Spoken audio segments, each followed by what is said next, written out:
Let's do question number 12th of exercise 5A, that is fraction. Question number 12th is Neelam has 25 pencils. Neelam के पास 25 pencils हैं. She gives 4/5 of them to Meena. उसने इस 25 pencils का 4/5 part Meena को दे दिया. हमने ये फ्रैक्शन लिखनी सीखी थी. 4/5 पार्ट मीना को दे दिया. How many pencils does Meena get? तो मीना को कितनी पेंसिल्स मिली और how many pencils are left with Neelam, और नीलम के पास कितनी बच गई वो निकालनी है.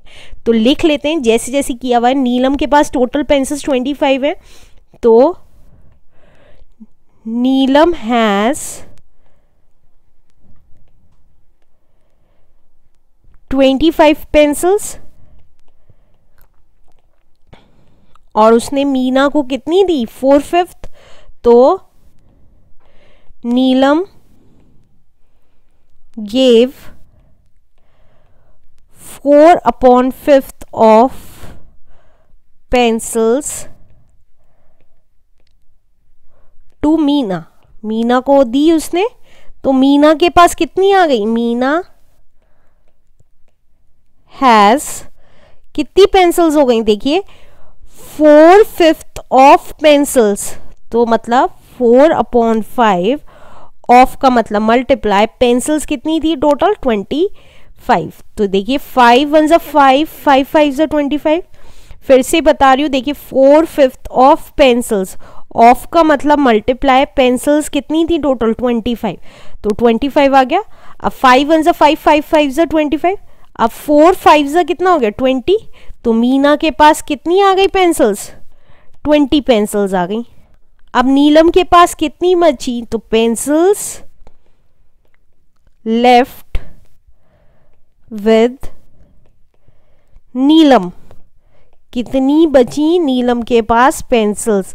टोटल थी हमारे पास 25 पेंसिल्स, उसमें से 20 पेंसिल्स मीना को दे दी, तो कितनी बची हमारे पास? नीलम के पास 5 pencils. Answer. Let's do question number 13th. Question number 13th is represent each of the following fractions of a number line. ये बहुत इंपॉर्टेंट क्वेश्चन है, आपको 7th 8th में भी काम आएगा, तो प्लीज़ ध्यान से समझिएगा. फर्स्ट पार्ट है 3/8.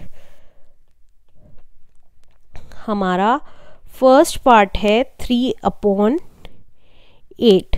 तो देखिए कैसे करेंगे. अगर आप इसको डिवाइड करेंगे तो पॉइंट्स में आएगा आंसर. देखिए कैसे बताती हूँ. अगर मैंने इसको 8 से डिवाइड किया 3 को, ऑब्वियसली जो नीचे होता है वो उससे डिवाइड करते हैं ऊपर वाले को. तो अब 3 से तो डिवाइड 3 तो नहीं जा सकता, तो पॉइंट लगाया 0 हो गया. अब हमारा कितने से जाएगा? 3.3 समथिंग आएगा. मैं आगे तक नहीं कर रही, 0.3 समथिंग आएगा, राइट. तो इसका मतलब ये कहाँ लाई करता है? अगर आप नंबर लाइन देखें, ये हमारा मान लीजिए नंबर लाइन है और ये हमारा 0 पॉइंट है और ये हमारा 1 पॉइंट है और ये हमारा -1 है. ऑब्वियसली अगर आपने डेसिमल्स पास्ट क्लासेस में पढ़े हुए हैं तो हमें पता है 0 से 1 पॉजिटिव है, इसलिए 0 से 1 के बीच में लाई करेगा 0.3. तो अब इसका मतलब हमें पता चल गया ये यहाँ लाई करेगा. तो अब इसको कैसे मार्क करेंगे वो देखिए. अब नीचे दे रखा है 8, तो 0 से लेके 1 के बीच में 8 इक्वल पार्ट्स बना लीजिए. तो ये आ गया 1 2 3 4 5 6 7. देखिए 1 2 3 4 5 6 7 8 पार्ट्स हो गए. 7 स्टिक्स इसलिए खींची हैं कि जिससे कि ये 8 ब्लॉक्स बना सके. टोटल ब्लॉक्स ये वाला स्पेस, 2 स्टिक्स के बीच का स्पेस 8 होना चाहिए. तो ये 8 बन गया. अब वो कह रहा है ऊपर 3, तो मतलब थर्ड पार्ट 1 2 और थर्ड पार्ट, ये वाला जो पार्ट है थर्ड पार्ट है ये हमारा 1 2 3 पार्ट. फिर से बता रही हूँ, जो नीचे लिखा है उतने ही पार्ट्स बना लीजिए. ये 2 स्टिक के बीच में एक पार्ट कहलाएगा. ऐसे ऐसे 8 पार्ट्स बन गए हैं अगर आप काउंट करेंगे यहाँ पे. उसमें ऊपर जो लिखा है 3, तो उसका थर्ड पार्ट जहां आ रहा है उसको मार्क कर लीजिए, वो हमारा हो गया 3/8 इज द आंसर। सिंपल तरीका। अब एक और नेक्स्ट लाइन बनाते हैं। सेकेंड पार्ट में दे रखा है 5/9। सेकेंड पार्ट है हमारा 5/9। अब अगर आप इसे डिवाइड करके देखेंगे तो ऑब्वियसली ये 1 से कम आएगा। अगर 1 से कम कैसे पता चलेगा, देखिए अगर ये आता 1 पॉइंट समथिंग 1.5 तो ये इसका मतलब 1 से ज़्यादा है। अगर ये आ रहा है 0.5 तो इसका मतलब ये 1 से कम है, राइट। अब हमने नंबर लाइन बनाई तो ये हमारा 0 पॉइंट आया, ये हमारा 1 पॉइंट है।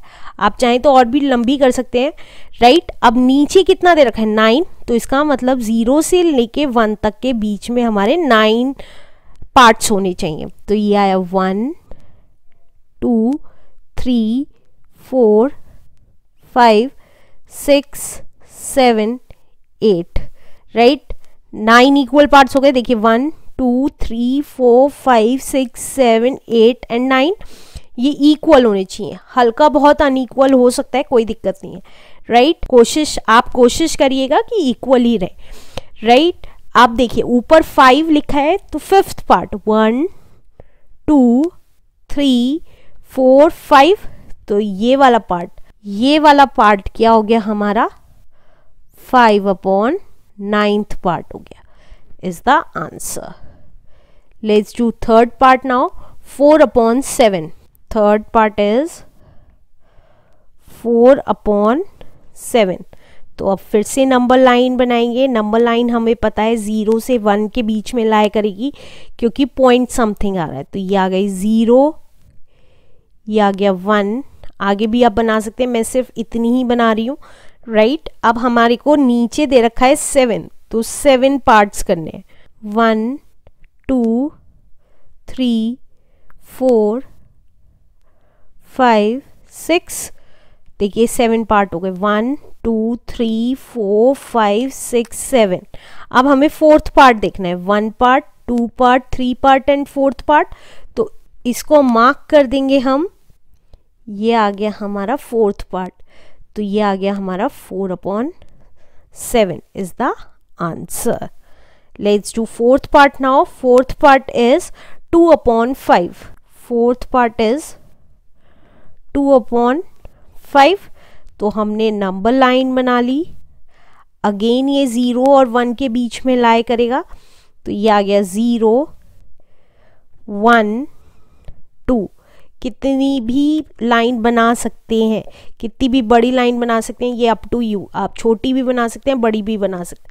अब नीचे 5 है तो मतलब ये 0 और 1 के बीच में लाई करेगा। हमने हल्का सा देख लिया कि ऊपर की वैल्यू छोटी है, तो डिनोमिनेटर से ऊपर की वैल्यू छोटी है, तो ऑब्वियसली हमारा 0 और 1 के बीच में लाई करेंगे। और नीचे 5 है तो हमने 5 पार्ट्स बना लिए। 1 2 3 4 5 हो गए।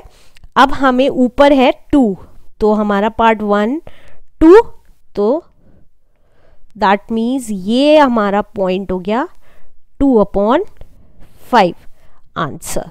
Let's do fifth part now. Fifth part is 1/4. 1/4, तो हमने फिर से नंबर लाइन बना ली और ये हो गया हमारा 0 और ये हो गया 1। अब नीचे 4 दे रखा है और ये हमें पता है ऊपर की न्यूमरेटर छोटा है डिनोमिनेटर से वैल्यू में, तो हमने 4 पार्ट्स बना लिए। 1 2 3 4 हो गया। अब हमें कह रहा है 1/4, तो फर्स्ट पार्ट ही हमारा मार्क करेंगे, तो ये आ गया हमारा 1/4 पार्ट इज द आंसर।